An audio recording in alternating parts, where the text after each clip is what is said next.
I'm like the Broncos. We're going to wait around for another 40 seconds before we do anything. That means none of you watched the game last night. I think that clock's on. Yeah, it is. Appleton. You can start. Sweet. Oh, we are ready. Yeah. Okay. All right. Hello, everyone. Good evening, and welcome to the Financial Review Committee meeting of this September 13th, 2022 at 4 p.m. Madam Secretary, will you please provide the roll call? When your name is called, please answer with here or present. Member Federico? Here. Member Kilbrew? Present. Member Mitchell? Here. Vice Chair Frost? Here. Chair Musgrove. For the record, all members of the Financial Review Committee are present with the exception of Chair Musgrove. All right. We will now move on to public comments. There will be a 3-minute time limit. Well, hold on real quick. Do we have any public comments, Madam Secretary? You finish that first and then you'll ask it. Okay. There will be a 3-minute time limit per person and an overall time limit of 15 minutes for this public comments portion of the agenda. All comments are to be directed to the Financial Review Committee and shall not consist of any personal attacks. Members of the public are expected to maintain a professional, courteous decorum during their comments. State law prohibits the Financial Review Committee from taking action on any specific item unless it appears on the agenda. Madam Secretary, are there any public comments? We have no public comments at this time. You got it. All right, so we will now move forward to new business. And the approval of the minutes from April 26th, 2022, the Financial Review Committee meeting. I move to approve them. I'll second. Here. Is there a second? Yes. Madam Secretary, can you call the vote? Okay. Member Federico? Yes. Member Kilbrew? Aye. Member Mitchell? Yes. Abstain. Abstain because I wasn't here. No. Vice Chair Frost? Yes. Chair Musgrove. This motion passes by a vote of 3-0-2 with Member Mitchell abstaining and Chair Musgrove abstaining. All righty. Now on to our next item, the quarterly financial report ending June 30th, 2022. Do we have a staff report? Yes, we do.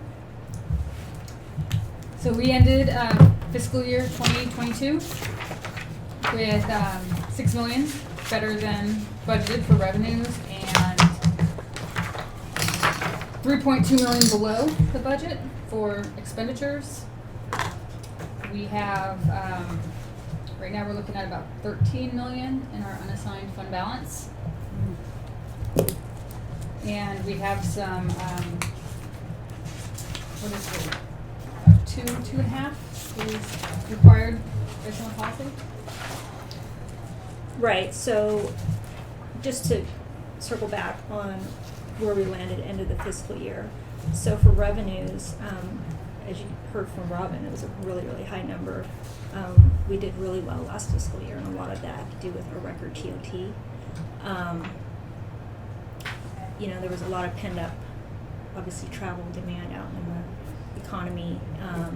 Also, probably of note, the second half of the fiscal year increased inflation, so that obviously drove prices up, which probably affected increase in TOT as well as our increase in sales tax. We had really great sales tax numbers the last half of the fiscal year. Also want to point out that we also received the second half of our ARPA money. So the city received total $8 million, and for fiscal year 22 we received the last half, so $4 million. So that's $4 million we wouldn't have had otherwise. So that also contributed to the high number and also the excess surplus. So we're about, as of today, we're still kind of finalizing the numbers, but we're looking at about $3.2 million ending unassigned fund balance. And then after we take out the required 7% per council policy, we're a little over, we have a surplus about $10.5 million. And expenditures, and to go back, expenditures came back a lot lower than anticipated as well. We are going to be recommending next week in the carrier report some carryover monies, as well as some new budget items.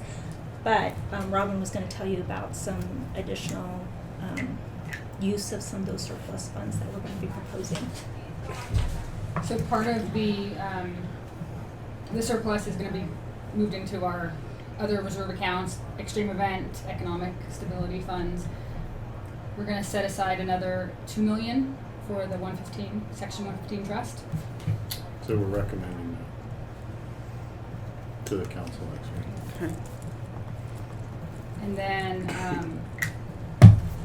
we have about 580,000 in carryover budget adjustments that are gonna eat up part of that. 4.1 million going into the community investment account. Yeah, so, And, go ahead. in the loan. Right, so, in addition to increasing our reserve balances to the required levels, we are recommending putting aside another $2 million to possibly put towards our Section 115 trust. As you know, fiscal year 21 was really good to CalPERS. Fiscal year 22 was less good. Wasn't as good. It was bad. It was bad. They actually had a negative return of 6.1%. So we're still working on an analysis on how that's going to affect our unfunded liability. But it's probably going to increase it by a pretty decent amount. Right now, probably about 3.75 million possibly. Yeah, because basically they didn't make the 6.8 they thought they were going to make, plus they lost another 6.1, plus the accrued liability increases because you have actuarial assumptions, you have actual experience, so that number is always going to increase year after year. So going back a year, based on the information we had been given, we thought our unfunded liability was just north of 6 million, but with the latest valuation that just came back, it's 4.4. It's just We're under gonna talk about that 5 more million. Yeah, it's in the next item. So it actually went down, but then with this year's losses getting layered in next year, We're right back. the number goes back up. So Yeah. C's trying to target having overall funding, the money we actually have with PERS plus what we have with PARS, to be north of the 90%. That is the policy that the council adopted in June to fund our pension north of 90%. So, per the policy as well, we're supposed to staff will be bringing back a further analysis in the October FRC meeting to kind of give you an update on what our unfunded liabilities hopefully going to look like. What it will be. Yeah, in a because we year. won't actually get the actuarial evaluations until next summer for 6/30/22, but we can probably get a pretty decent estimate with some of the pension modeling tools we have and working with our actuarial at CalPERS. So, also, And that bigger number won't, it's not like reported until after next summer. So we know it's there because the loss occurred. right, And, CalPERS this year could, before the end of June 30, 2023, they could kill it again, but we won't see those numbers until, or they could get killed again. We won't see those numbers for another year after that, but she's looking forward, trying to hit 90%, so. It makes sense. yeah, because our policy basically said we want to reach at least 90% by, I think, fiscal year 28. So we want to make sure we have enough money in the trust. And considering that we did so well last year and we have some extra unassigned fund balance, which we might not have in the future, to use that money now if it's necessary. Also, as mentioned before, last year was a really good year for the city. Going forward, we're not really sure where the economy is going to go. Today, the latest inflation numbers was 8.3. It went down a little bit. CPI went down a little bit, but actually core CPI went up, which excludes fuel and energy and food prices. So it kind of is a good indicator of where we are with inflation. The stock market tanked. And the stock market did really bad today. So We want to be prepared for that, and since we have a lot of excess unassigned fund balance, we want to set aside an additional 3%. So right now we put an additional 7% of our of our budgeted revenues is our policy for unassigned fund balance. So we want to add on another 3% And hold on to it in the general fund until later in the year. until we can figure out where the economy's going and make sure that our revenues are going to come in as projected. So that's going to be another recommendation. And then the final recommendation that's kind of out of the ordinary is a loan to our coastal transit fund. So basically what it is, we get Project B money from OCTA to fund our free trolley program. We don't get the money for the previous fiscal year until the next fiscal year. So our fiscal year 22 grant money we won't get until sometime in fiscal year 23. So there's a cash flow issue. We just got our fiscal year 21 money We just barely got a couple the weeks money. ago. Yeah. So there's a bit of a cash flow issue that we didn't have previously because we had that large development impact fee fund balance that was from the St. Regis. But I think I remember us talking about that. yeah, so that's been completely exhausted. So now there's a timing issue on when we receive Project V money, which is usually 6 to 7 months into the fiscal year.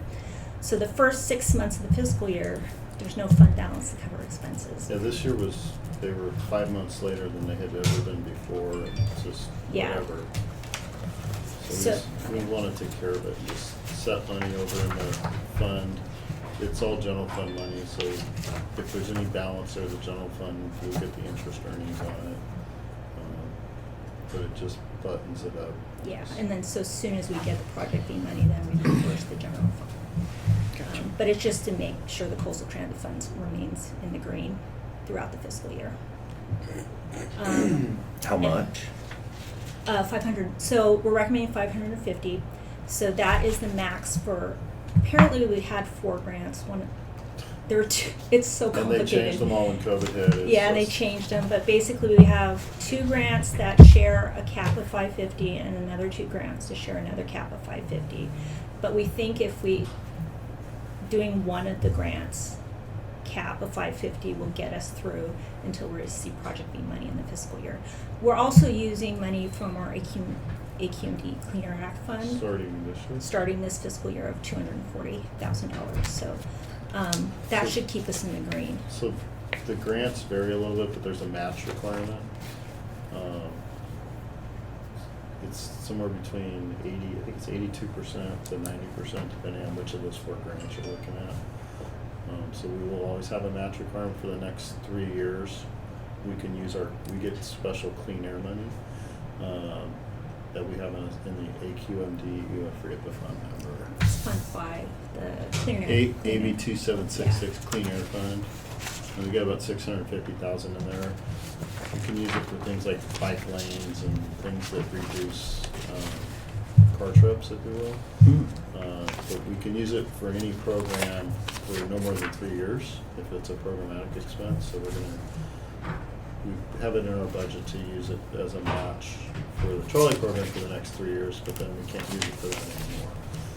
So it's in our long-term financial plan as a long-term issue for the match requirement, if you will. And plus those grants all run out in, I think, FY 30 now. I think 28. 28 or 28. Yeah, but They'll get yeah. adjusted with COVID. So. Yeah. And then as Robin mentioned earlier, we also have some carryover items from projects and contracts that weren't completed in fiscal year 22, as well as some additional budget requests for the new fiscal year, totaling about $1.8 million. That still leaves us with about $4.1 million to put towards the community investment account, which is still a decent amount. We ended fiscal year 22 with just over $11 million in the community investment account, so we're obviously we'll be looking north of $14 million on that account with this transfer. Mr. Chair, can I ask a few questions? Oh, of course. Thanks. Just big, super big blue arrows. And if I heard correctly, $6-ish million over on revenues, right? Ballpark. Ballpark. 3-something million under on expenses. So a total of $9 million net budget surplus. Is that right? Yes. Yeah. Ballpark. Ballpark. 4 of that is from ARPA. Yes. The other 5 is a mix of TOT, sales Yeah, tax. sales, but- Yeah. the $3 million under on expenses, on expenditures. I'm just looking at the quarterly report. Where's the biggest drivers? 900,000 personnel costs, so Mhm. vacant positions and so forth. And Police then, services is under. like 600 and something Right. thousand. And then, like, some of our contracts, you're gonna see them actually in the carryover. Mm-hmm. So it shows us that amount, but when she says we're gonna be using. 580 and carryover, some of that stuff will get eaten back up. Yeah. Yeah. Okay. So Okay. that's the bulk of the savings, but then you look at some of the individual line items that stand out to me. Some building permits came in healthily, very healthy over what we had budgeted for it. Precise grading permits, pretty healthy over. Now that we have our motor officer, our traffic tickets Fines and forfeitures. are setting records. So So, but back to we're writing a lot of tickets. So having a hard time with the $3.5 million under on expenses. So I got just under $1 million on salaries, 600,000 on police. Where's the other $2 million come from? So you It's have. like $3.5 million. You said. Right. That's So you a have lot of money. another almost 600,000 carryovers. Okay. And then you have, there's one other thing sticking in my mind right It's got to now. be something big You know, because we're over on park maintenance. Can I open a spreadsheet on that? I guess not important. I'm not trying to put you guys on the Right. spot. We've got a, But- I actually looked at this like 20 minutes ago and I just got an alarm bell blank. In the interest of giving direction, listen, we couldn't be in a better financial position. But in the interest of giving direction to city council, like hypothetically, in a year we're doing this well, I might tell police services, spend your $600,000. I don't want you to be under budget this year. I'm under budget. I'm under everywhere else. Go spend a bunch of overtime. I might like. She tries. So that's important for me to know. Like, No, so we have Tries quite a and bit of can't. savings. We've got all of our patrol positions filled. So Mhm. it's not like we're going vacant on those. But when we have a vacant position, we call in somebody on overtime, and overtime, the overhead on overtime is, cheaper, right? it's almost like 80 cents on the dollar or something. Right. Because you don't have pension, you don't have Right. healthcare costs, Yeah. unfunded pension liabilities. Those are all covered in a base salary. We're paying just time and a half on the salary. Their markup is over 100% on top of their normal salary Mhm. for all their Mhm. bennies that we don't have to cover. So I think it's like 50 to 60 cents on a $2 normal net.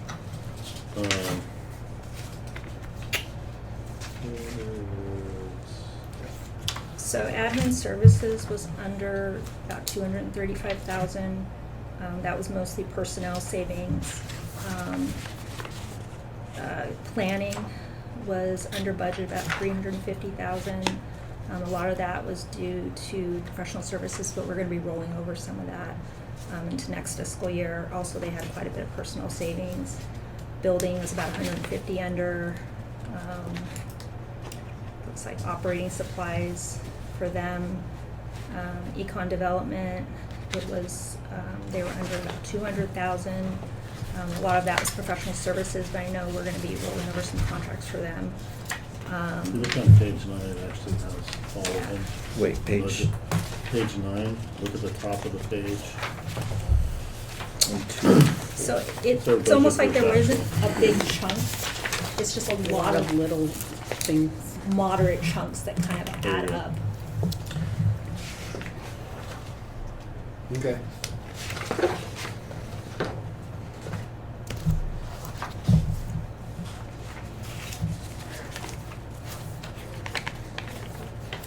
You said there was a savings on salary, but it looked like on page 4 that the merit pool was reinstated. Yes. Is that, Right, we had a lot of vacancies and Oh, we had some okay. retirements earlier in the fiscal year. We had been carrying vacancies and we put them as filled in the budget starting July 1, but it takes a while to actually do the recruitments and fill them. Gotcha. And we didn't start recruiting until after the council approved the budget. So. Okay.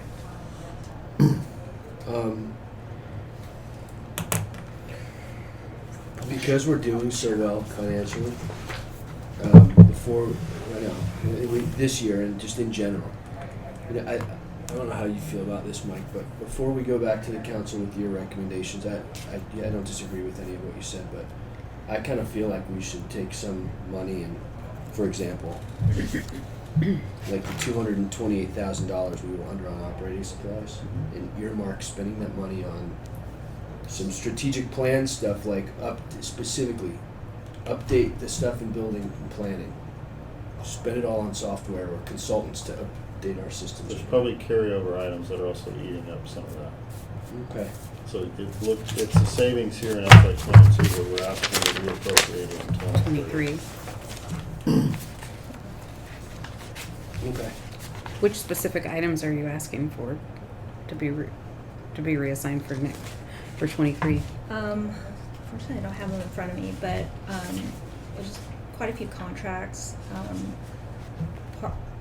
There was the utility art box program. I know we're carrying over phase 2 of the flock safety. The Phase 2 cameras. of the what? Flock Camera safety system. camera system. Okay. There's a whole. The statue. That was in CIP, right? Oh no, No, it's that in one general is, that fund, one's so in there's- general fund. And There's- the track and upgrade, that one's still in there. Yeah. It's almost 70,000. Yeah. Statue's probably north of 150-ish. Yeah.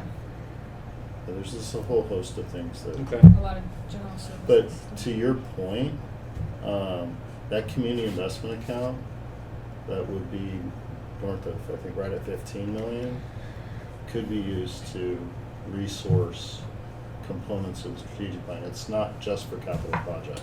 Right. I It think is that a- there. it I'm is up a at- community investment. I think that there is as you get probably this mentality most people have, certainly most council members have, that once it's in the community investment, it's going to build some sort of physical infrastructure thing, and it might be hard to get. It might be hard to get people to not want it to be spend the next $20 million on the town center redevelopment, right? So if we ever have to, before we get to that, let's funnel the money. The policy, the way we wrote that Mhm. community investment account policy, it talks about unfunded liabilities, hopes and dreams, Yeah. projects, and any other emerging Okay. things. Well, okay. Big picture, and then Yeah. to my last comment on the big picture stuff is we look forward to the next budget, which you guys will be getting ready to do for next year, right? And we have the calendar Yeah. season. Right, we're in year 2, we're halfway through year 2 of, well, we just finished year 1, We're quarter way through year 2. quarter of a way through year 2 of a 2-year budget, so you guys will be working on the next one now. Yep. Yes, starting next calendar year. around Starting in January. January. Around January. As you think about that next budget, making sure all of our strategic plan stuff is resourced and funded appropriately, and if we're worried about revenues dropping, let's plan for using some of that community investment fund to still get some of that stuff done. I Yeah. would hope that this body's recommendation to city council is that we're in a good enough financial position that if we needed to make a one-time payment out of the community investment fund of $500,000 to fund some strategic plan updates or some strategic plan initiatives, if we thought our revenues weren't going to be great, I would think we would spend that money. Just hypothetically. Yeah. And then I've said it before, and I'll say it again, just as you guys think about next year's budget, $1.4 million of franchise fees that come in right into the general fund, considering whether we can put those straight into a power line undergrounding fund going forward. Whether we can or can't, I don't know. You guys are the No, pros, you but can. can we structurally? It's general revenue. Yeah, but So it goes. this council can commit it during this council's tenure. But you can't commit it forever. Sure, it could, right. But can we even structurally do that? Because if I pull $1.4 million in general revenue, Not based on what I'm looking at. you've got to not Get rid of have the- some general expenses somewhere, right? $1.4 million. Our long-term financial plan didn't look like it would provide for that. Right. It was close to break even, if not a little bit of a hole Mm-hmm. to fill, but the hole is noise. And I'm okay with saying, hey, we rely on that franchise fee money to keep the lights on. That's basically what you're telling me. Like it's structurally, We do, but it is.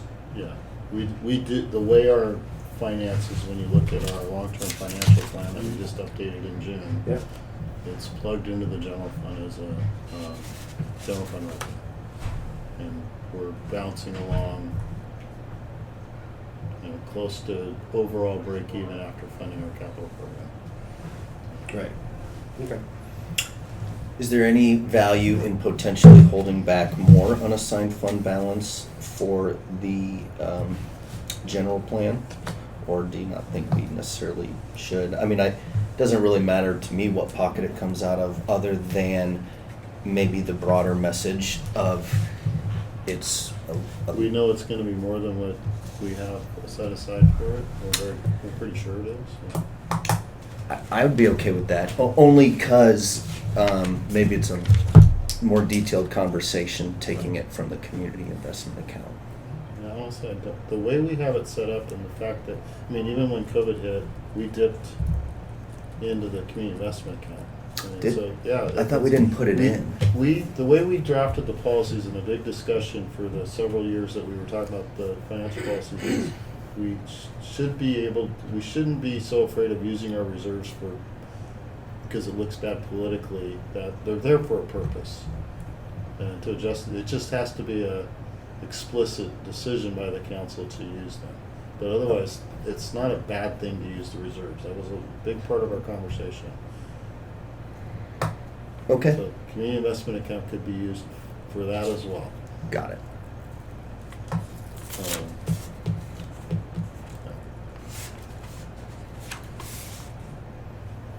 But yeah, we could put more money in there. I'm not sure how much it is until we get done with this first leg of the general plan update. I think I mentioned when we kicked off that contract in July that we would probably be coming back mid-year with a guesstimate on what it was going to take to finish the strategic plan, the general plan update.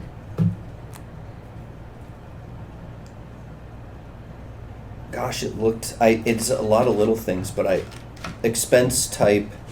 function 40, community development. Page. Boy, Page well, are you on, Mike? I'm on page 32. I don't know, I'm probably on a wacko one. I was, I kinda like this because it went by functional group, I guess. 808, that's really great. But that's nothing specific, right? It's just a whole lot of little. We have a lot of our outside contracts for, Almost half of those professional services. Yeah, Mhm. about half professionals and another Plus our 300,000 staff. personnel savings. Okay.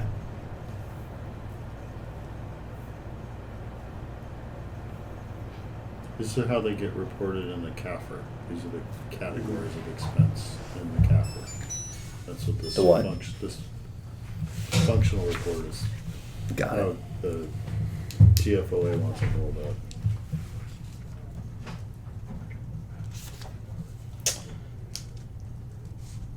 Public Works, 600.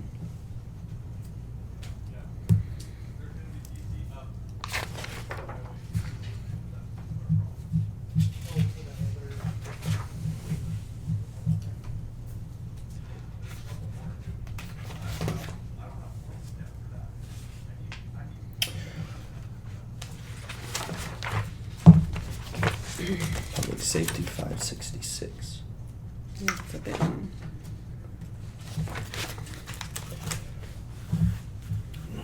Chair or Mitchell, do you have any questions? No, I'm good.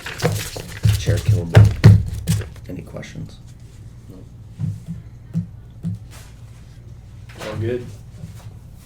This is, just a receive and file, probably? And I believe it's also, recommendation to take to city council. Yeah. Receive and file, discuss, and provide and forward to city council with a recommendation to receive and file. Do we have a motion? I make a motion to recommend the report to the city council. Second. All right, Madam Secretary, can you call for a vote? Yeah. Member Federico, Yes. Member Killebrew, Aye. Member Mitchell, Yes. Vice Chair Frost, Yes. Chair Mesler. This motion passes by a vote of 401 with Chair Mesler absent. All righty. Thank you, staff. Okay, our next item, the CalPERS pension actuarial update. Right, so as we kind of talked about earlier, we received our updated actuarial evaluation reports as of 6/30/21, which reported the 21.3% earnings, as well as the reduction in the discount rate from 7% to 6.8%. So our funded status, based on that report, brought us up to about 87.4% funded combined between both plans. Actually 87.4 for the classic plan, with an unfunded liability of 4.4 million. And actually our Pepper plan now is fully funded. Actually it's super funded with a funded level of 104.9%. So that could change next fiscal year with the loss, but it's still probably gonna be well into the 90s. And as I mentioned earlier, I kind of did some quick modeling. The CalPERS Pension Outlook tool doesn't have the new valuation data in their system yet, but they should have it in the next week or two. And when I have that, I can get better estimates on what our unfunded liability will be, considering the negative 6.1% return this last fiscal year. Also working with our CalPERS actuarial. We're really lucky, he's actually very responsive. You call him when he actually answers the phone. He answers emails pretty quick, so. If you ever interested in getting CalPERS pension training session, he actually speaks English Yeah, Really? yeah, for an actuary. Yeah, he's he's love to come talk to everyone. He's really, But you don't want to do that. no. I don't know. Yeah, I don't know if you want it. I enjoy talking to him, but I don't know if the rest of people want to enjoy talking to him. But yeah, so as I mentioned before, per our pension funding policy, after we've had some time to look over the new actuarial evaluations, we bring back a more detailed review to the FRC in their October meeting. And we can discuss whether that $2 million recommendation makes sense to put into the Section 150 trust. We might also want to consider making some payments to pay off some of our old amortization bases. One thing I wanted to point out, if you go to page 12 of the, I guess it's page 19 of the staff report. Page 19 at the top. Yeah. The page kind of looks like this without the colors. If you'll notice, we have some really old bases. So like in the very top, we have a balance of about 2.1 million on a base with still a 22-year amortization period. Prior to fiscal year 19, CalPERS used to amortize all their gains and losses over 30 years. So some of these are still quite a bit of years to them. So it's something we might want to consider. Of course, it also kind of depends on how the markets are doing. Right now, I wouldn't say put any money towards CalPERS, but 6 months could be a different story. But it's something I think FRC should consider at some time down the road, because basically we're paying 6.8% a year on these bases, because the discount rate basically serves as an interest on old amortization bases. And we have quite a few that are over $1 million still, and still have 20 years plus till they're paid off.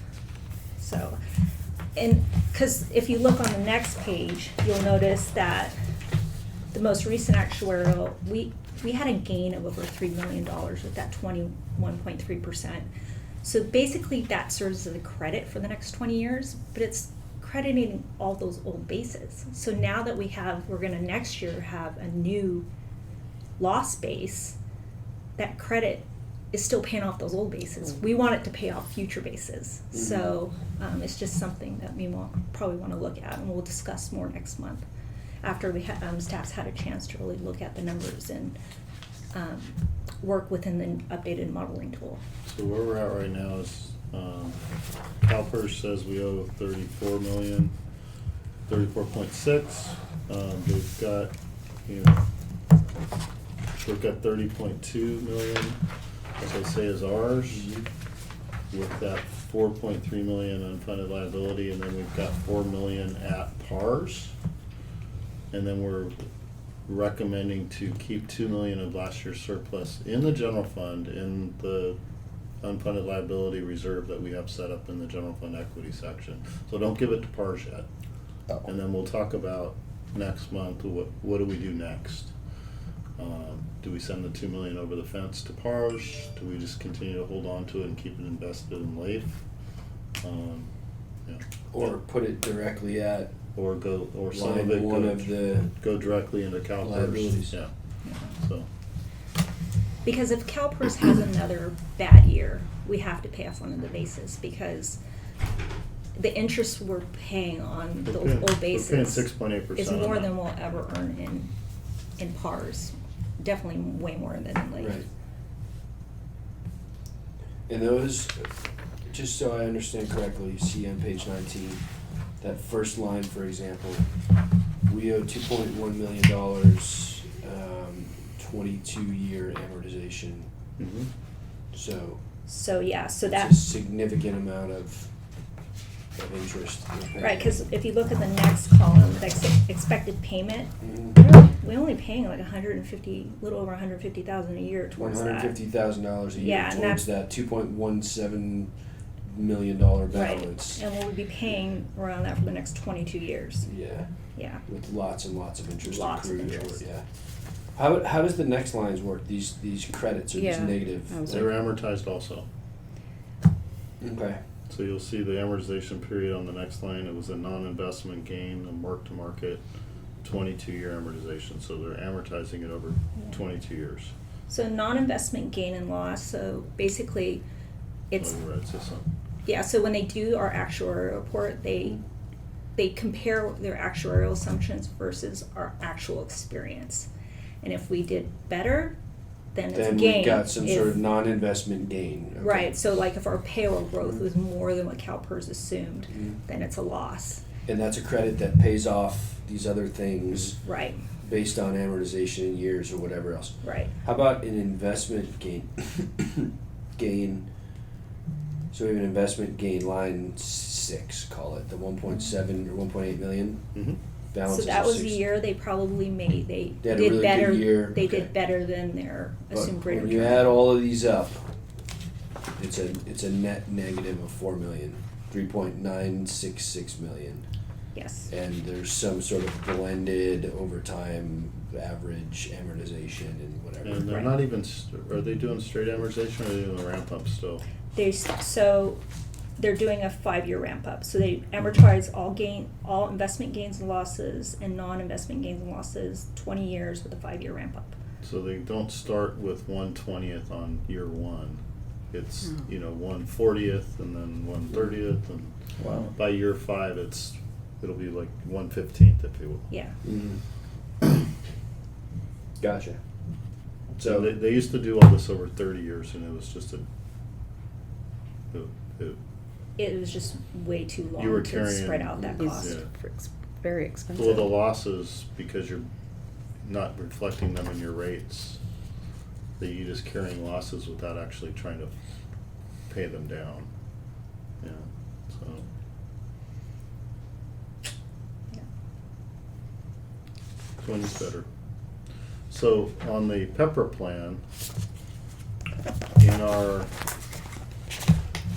in our MOU with the employees, if we have an unfunded liability, then they have to contribute toward that payment. So the Pepper plan they've been paying is a 0.5%? 0.05%, yeah. Yeah. So now that we're not, now that we don't have an unfunded liability, we're going to stop putting that little markup on their paychecks for the newer employees, if you will. I would say probably close to half It's of our almost half our employees workforce now. are PEPRA. Wow. They're new to CalPERS since 2013. Mhm. Good. So when we talk about this at the They next, don't have to pay that. Yeah. Sorry. no, sorry, no, when we talk about this at the next meeting, will you give us a different amortization schedule that shows what, like assuming that we pay off No. this top line here? Will you give us something new that shows what the new payment will be and the interest savings? We can put something together, yeah. Because I think we did that before, like maybe like a year or two ago, Mhm. something like that, where we That talked. was in the PowerPoint presentation, the different options of how we Yeah. would use the Exactly. when and how we would use the 115 trust, Mhm. like paying off different things and how it would. Yeah, it was really helpful to understand like Okay, the yeah. savings of all of that. I'm kind of thinking ahead here, but we should probably also consider that if we are paying down some of these longer term, older bases and it drops our annual unfunded liability payment, consider keeping our payment the The same same. Same. and paying everything else down faster. I agree with Because that. again, we don't have any investments we can do that are gonna make 6.8%. We'll never do better than. We'll never come close to 6.8%. Mhm. And if you just get into a habit of doing it, it's a good thing. Mhm. Great. Super cool.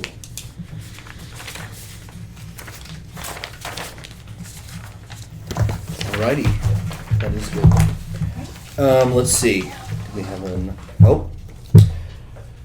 do we have any staff reports? The only staff report we have is, again, next week at the council meeting, we'll have our carryover report as well as budget adjustments and the recommendations we discussed today.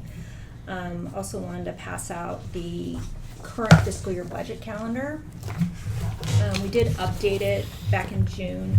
Some of the FRC dates changed, like today's date changed. So it kind of gives you tool to plan ahead. I think Gabby's also sent out meeting requests to everyone to get it on your Outlook calendars. So that, unless, do you have any staff? Okay, then that concludes staff reports. Alrighty, any financial review committee reports? I do not have anything.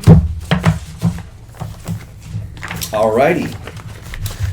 Mr. Kilbrew? Yeah, I don't have one. All right. The next regular meeting of the Financial Review Committee will be October 25th, 2022 at 4 p.m. in the Public Works Conference Room located at 33282 Golden Lantern, Suite 212, Dana Point, California, 92629.